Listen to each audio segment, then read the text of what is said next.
राधे राधे मित्रों, मेरे इस भक्ति रस चैनल में एक बार फिर से आप सभी का स्वागत है। तो चलिए ऋषि पंचमी की कथा शुरू करते हैं। एक राज्य में एक कृषक था जिसका नाम था सुमित्र और उसकी पत्नी थी जयश्री। दोनों पति पत्नी बहुत ही पवित्र आचरण वाले थे। एक बार वर्षा ऋतु में उसकी पत्नी खेतों में काम कर रही थी। काम करते हुए वह रजस्वला हो गई। उसको इस बात का पता चल गया, लेकिन फिर भी वह घर के कामों में लगी रही। उसके पश्चात दोनों पति पत्नी अपनी आयु भोगकर मृत्यु को प्राप्त हुए। रजस्वला दोष के कारण उसकी पत्नी कुतिया बनी और उसके संपर्क में रहने के कारण उसका पति सुमित्र बैल बना।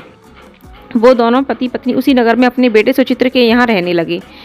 जो पिता था उसका बैल बनकर वो अपने बेटे के यहाँ खेतों में काम करने लगा, और जो कुतिया थी वो उसके घर की रखवाली करती थी, वहीं बाहर पड़ी रहती थी।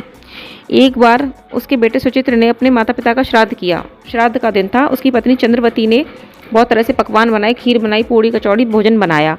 वो कुछ काम के लिए रसोई से बाहर गई, तभी वहाँ एक सर्प आया और उसने आकर खीर में विष वमन कर दिया। यह सब जयश्री देख रही थी।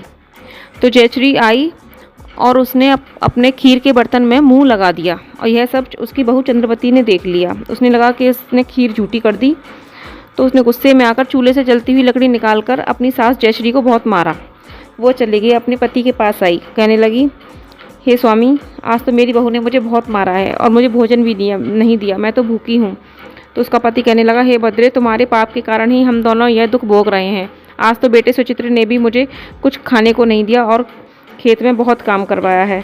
अपने माता पिता की ये बातें उनका बेटा सुचित्र सुन रहा था। ये सब सुनकर उसे बहुत दुख हुआ। पहले तो उसने अपने माता पिता को भरपेट भोजन करवाया, फिर वह जंगल की ओर चला गया। वहाँ महात्माओं से हाथ जोड़कर पूछा कि मेरे माता पिता किस पाप के कारण इस योनि में हैं, कृपया करके मुझे कुछ उपाय बताइए जिससे कि वो इस योनि से छूट जाएं।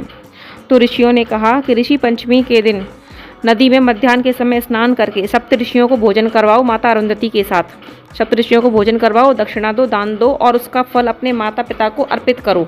इससे तुम्हारे माता पिता इस योनि से छूट जाएंगे।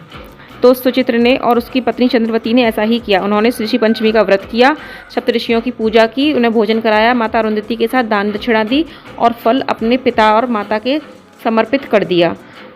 और उस फल के कारण उसके माता पिता इस योनि से छूटकर स्वर्ग को प्राप्त हुए। राधे राधे। अगर आपको कथा अच्छी लगी हो तो कृपया चैनल को सब्सक्राइब कीजिए, लाइक कीजिए।